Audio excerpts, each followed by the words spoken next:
Hi viewers. అణుబాంబు ఈ పేరు చెప్తే ఇప్పటికి కూడా ప్రపంచ దేశాలను కూడా గజ గజ వణికిపోతాయి. ఎందుకంటే ఆ అణుబాంబు అంతటి కెపాసిటీ కలది. మరి ఈ అణుబాంబుకి భగవద్గీతకి ఉన్నటువంటి సంబంధం ఏంటి? అదే కదా మీరు థంబ్నెయిల్లో పెట్టారు అని మీరు అడగవచ్చు. దానికి ఫస్ట్ ఒక మాట చెప్పి ఆ తర్వాత ఇన్డెప్త్గా వెళ్ళిన తర్వాత మరలా చివరిలో కూడా ఇదే మాట మళ్ళీ మీకు చెప్తాను, అప్పుడు మీకు అర్థమైంది. మొదటి మాట ఏంటంటే, అణుబాంబు నేను మృత్యువును లోకాలను నాశనం చేసే సర్వం సహశక్తిని. ఇదే అణుబాంబు. మరి అణుబాంబు ఈ మాట చెప్పిందా? లేదే. ఎవరు చెప్పారు ఈ మాట? భగవద్గీతలో శ్రీకృష్ణుడు బోధించాడు ఈ మాట అర్జునుడికి. అర్జున, నేనే సర్వాంతర్యామి, సర్వం సహశక్తిని. సృష్టి మొత్తం నాలోనే ఉంటుంది. సృష్టికి మూలం నేనే, అంతానికి మూలం నేనే. ఈ వేలో ఆయన చెప్పినటువంటిది ఏమైతే ఉందో సంస్కృత శ్లోకాన్ని కూడా మీకు చెప్తా. ఈ సంస్కృత శ్లోకాన్ని ఈ అణుబాంబులో కీలకమైనటువంటి సైంటిస్ట్ ఎవరైతే ఉన్నారో జే రాబర్ట్ ఓపెన్ హియర్ చెప్పింది. హెమర్ 1000 సూర్యుల కాంతి ఏదైతే ఉందో అది అణుబాంబు విస్ఫోటన చెందినప్పుడు వచ్చింది అనమాట. ఆ కాంతిని గురించి వివరిస్తూ, కాలోస్మి లోకక్షయకృత్ ప్రవృద్ధో లోకాన్ సమహర్తుమిహ ప్రవృత్త. దీని మీనింగ్ ఇందా నేను చెప్పింది. నేను మృత్యువును లోకాలను నాశనం చేసే సర్వం సహశక్తిని అని. దీనిని ఆయన భగవద్గీత నుంచి తీసుకోవడం జరిగింది. అది కూడా ఎప్పుడు మన ఇండియా వచ్చాడట అణుబాంబు ప్రాజెక్ట్ ఆయనకి అసైన్ చేసినప్పుడు. అసలు ఆయనకి ఏం అర్థం కావటంలా. అప్పుడు ఇండియా వస్తే దాన్ని తెలిసిన వేలో వస్తే భగవద్గీతలో ఈ శ్లోకం ఆయనకు తెలిసి అప్పుడు ఇక మైండ్ అన్నది స్టేబుల్గా ఉంచుకొని అప్పుడు ఇక ఆ ప్రాజెక్ట్ స్టార్ట్ చేశారు. ఆ ప్రాజెక్ట్ పేరు ట్రినిటీ. ఓకే, సీక్రెట్ నేమ్ అనమాట. పెట్టుకున్న ప్రాజెక్ట్ నేమ్ వచ్చేసి ట్రినిటీ. మన ప్రాజెక్ట్ పెట్టుకున్న లాఫింగ్ బుద్ధ అని చెప్పేసి మనం చేసిన ప్రయోగానికి ఆ వేలో వీళ్ళ అణుబాంబుకి వీళ్ళు పెట్టుకున్నటువంటి పేరు ఏంటంటే ట్రినిటీ. న్యూ మెక్సికో సొకొర్రోకు దీనికి ఆగ్నేయంగా 35 మైల్స్ ఉంది. ఓకే, ఇక్కడ ఇదంతా కూడా 1945 జూలై 16న ఈ ట్రినిటీ ఆపరేషన్ ఏదైతే ఉందో ఇదంతా జరుగుతూ ఉంది. ఈ అణుబాంబుకి వీళ్ళు పెట్టుకున్న పేరేంటి? The gadget. ది గ్యాడ్జెట్కి ఆపరేషన్ ఏంటి? ట్రినిటీ. ఎక్కడిదంతా? న్యూ మెక్సికోలో ఒక ఏరియాలో సెలెక్ట్ చేసుకున్నారు. ఏమంటారు, అసలు చుట్టుపక్కల ఇంకేమీ ఉండవు, కొండలు, ఎడారులు ఇవి తప్ప వేరేది ఏమీ లేదు. అటువంటి ప్లేస్ ఎన్నుకున్నారు వీళ్ళు. ఓకే, ఏ టైంలో వీళ్ళు అణు పరీక్ష నిర్వహిద్దామని అనుకున్నారు? తెల్లవారుజామున 4 గంటల సమయంలో అణు పరీక్ష నిర్వహిద్దామని అనుకున్నారు. కానీ అప్పటికే ఉరుములు మెరుపులతో కూడినట్టు వర్షం పడుతూనే ఉంది. దాంతో వాతావరణ శాఖ వాళ్ళకి ముందు ఫోన్ చేసి అప్పుడు అమెరికా ప్రెసిడెంట్గా ఉన్నటువంటి ట్రూమ్యాన్ కూడా ఇన్ఫర్మేషన్ అనేది అందించారు. సో అప్పుడు ట్రూమ్యాన్ ఏమన్నాడంటే, వాతావరణ పరిశోధన శాఖ వాళ్ళు ఏదైతే చెప్తారో దాన్ని బట్టి ఫాలో అవ్వండి అన్నారు. అలా 4 గంటల 45 నిమిషాలకి వాతావరణ నివేదిక అన్నది వచ్చింది. ఏమని? 5 గంటల 10 నిమిషాలకి మీ ఆపరేషన్ అనేది స్టార్ట్ చేసుకోండి అని. 5 గంటల 10 నిమిషాలు తెల్లవారుజామున 20 నిమిషాలు కౌంటర్ స్టార్ట్ చేసుకున్నారు. కరెక్ట్గా వీళ్ళు 5 గంటల 29 నిమిషాల 45 సెకండ్లకి ఈ అణుబాంబుని ప్రయోగించడం జరిగింది. ఆ అణుబాంబు ప్రయోగించిన తర్వాత క్షణంలో 100వ వంతులోనే 20 కిలో టన్నుల టీఎంటీ ఎనర్జీ అనేది రిలీజ్ అయింది. చుట్టుపక్కల ఉన్న వాళ్ళంతా కూడా ఆశ్చర్యం అనమాట. వామ్మో ఏంటి ఆ కాంతి అనేసి. 1000 సూర్యుల కాంతి. దివి సూర్య సహస్రస్య.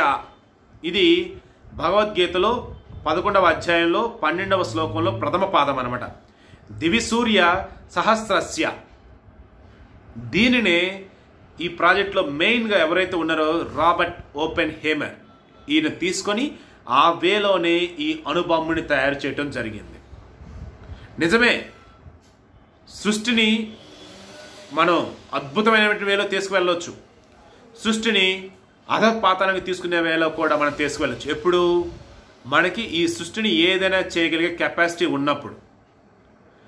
అప్పుడే ఎప్పుడైతే ఈ ప్రయోగం జరిగిందో అప్పుడు ఈ ప్రాజెక్ట్ సంబంధించి ఎవరైతే డైరెక్టర్గా ఉన్నారో ఆ డైరెక్టర్ పేరు కెన్నెత్ బ్రెయిన్ బ్రిడ్జ్.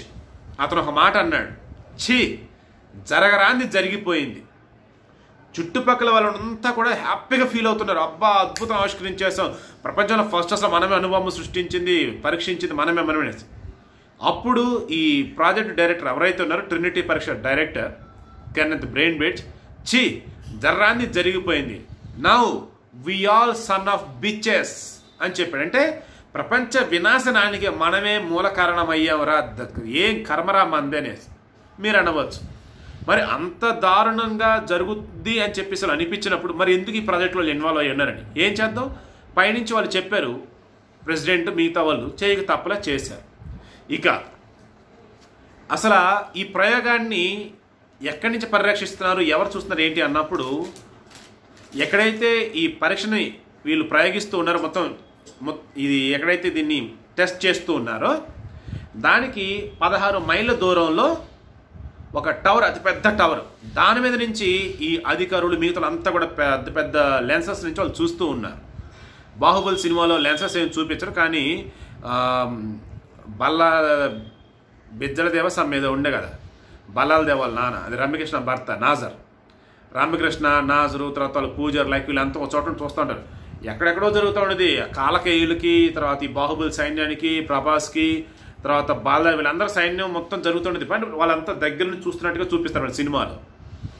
సో అంటే దాని అర్థం ఏంటంటే దూరం నుంచి వాళ్ళు చూడడం, వాళ్ళ దగ్గర కొన్ని పరికరాలు ఉంటాయి, బట్ ఆ పరికరాలు మనం చూపించాలి సినిమాలు అంతే. ఆ వేలో ఈ అనుభవం పరీక్ష అంతా కూడా దూరం నుంచి వాళ్ళంతా చూస్తున్నారు.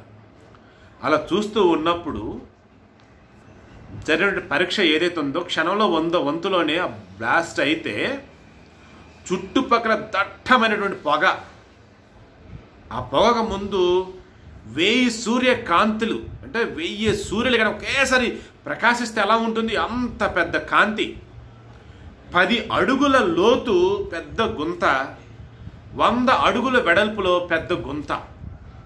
ఈ గుంతతో పాటు ఫస్ట్ నీలం రంగులో కలర్, తర్వాత ఎరుపుగా మారింది, ఎరుపు కాస్త పచ్చగా మారింది, పచ్చ కాస్త తెలుపుగా మారింది, ఇలా రంగులు రంగులు మారిపోతూ ఎర్రటి మేఘాలు ఒక్కసారిగా ఆకాశంలో 7.5 మైళ్ళు. 7.5 మైళ్ళు అంటే ఒకసారి మీరు ఇమాజిన్ చేసుకోండి. నాకు తెలిసి 7.5 మైళ్ళు అంటే దగ్గరగా 15 కిలోమీటర్ల పైచీలకు వేసుకోవచ్చాము.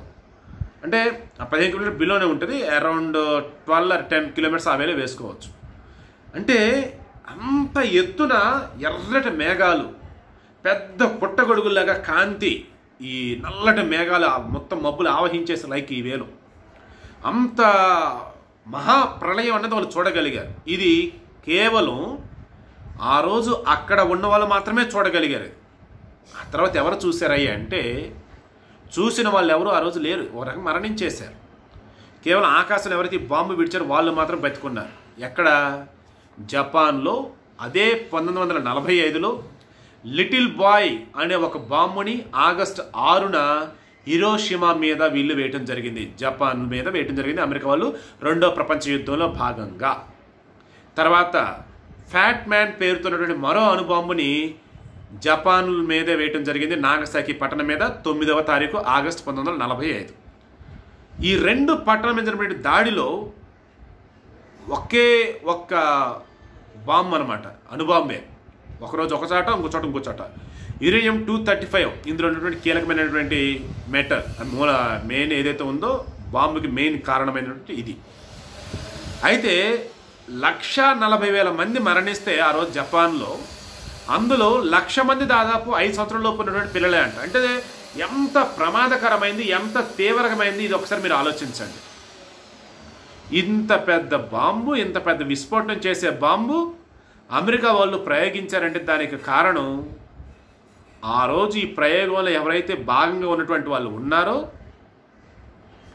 రాబర్ట్ ఓపెన్ హేమర్ ఇండియా వచ్చి భగవద్గీతలో శ్రీకృష్ణుడు బోధించినటువంటి ఏవైతే ఉన్నాయో అవన్నీ వింటూ దాని నుంచి ఇతను ఇంప్రెస్ అయ్యి ఈ బాంబుని క్రియేట్ చేయడం జరిగింది. నేను మరలా చెప్తున్నా, ఒక మాస్టరే 10 మంది పిల్లలకి విద్య బోధించాడు. ఆ విద్య అనేది అత్యద్భుతం అనమాట. దాంతో మనలేంటి మంత్రాలేంటి మెరకల్స్ చేయవచ్చు. 9 మంది బెస్ట్ వేళ ప్రపంచాన్ని అద్భుతమైన రీతిలో ముందుకు తీసుకెళ్లే విధంగా అన్ని చేస్తున్నారు, ప్రయోగాలు ఏంటి, అద్భుతాలు ఏంటని. కానీ ఒక్కడ మాత్రం వినాశనం దిశగా ముందుకెళ్ళాడు అనమాట.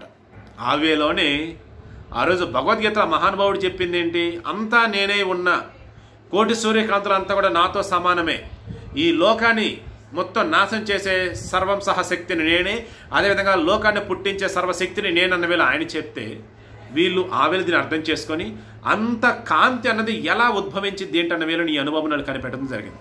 సో కన్క్లూజన్ మరలా చెప్తూ ఉన్నా, ఎప్పుడైతే ఈ అనుభవం అన్నది ఆ రకంగా 1000 సూర్యకాంతుల్ని వెదజల్లుతూ ఆకాశంలో 7.5 కిలోమీటర్ల దాదాపు అద్భుతమైనటువంటి వెలుగును పంచిందో, ఆ వెలుగును చూసినప్పుడు వీళ్ళు అనుకున్నది ఏంటి, 1000 సూర్యుల కాంతి, దివి సూర్య సహస్రస్య. ఓకే, దివి సూర్య సహస్రస్య భగవద్గీతలో 11వ అధ్యాయంలో 12వ శ్లోకం ప్రథమ పాదంలో ఉన్నటువంటి ఈ మాటని ఆ రోజు చెప్పారు. కానీ కొన్ని సంవత్సరాల తర్వాత ఎవరైతే దీనిలో అణుబాంబు సృష్టికర్త భాగమైనటువంటి జే రాబర్ట్ ఓపెన్ హేమర్ మరలా ఏం చెప్పాడు, కాలోస్మి లోకక్షయకృత్ ప్రవృద్ధో లోకాన్ సమాహర్తుమిహ ప్రవృత్తః. నేను మృత్యువును, లోకాలను నాశనం చేసే సర్వం సహశక్తిని. ఇదేనండి భగవద్గీతలో శ్రీకృష్ణ భోజనం అనే వాటిలో ఒకే ఒక్క లైన్ని తను తీసుకున్నాడు. దానికి తగ్గట్టుగా వెళ్ళి అణుబాంబుల్ని సృష్టించారు. ప్రపంచాన్ని గడగడలాడించే విధంగా ఈరోజు అణుబాంబుల్ని తయారు చేశారు. ఆ రోజు బీజం పడింది న్యూ మెక్సికోలో సొకొర్రోకో అనే ఏరియాలో. దగ్గరని అంతా పరీక్షించారు, చూశారు.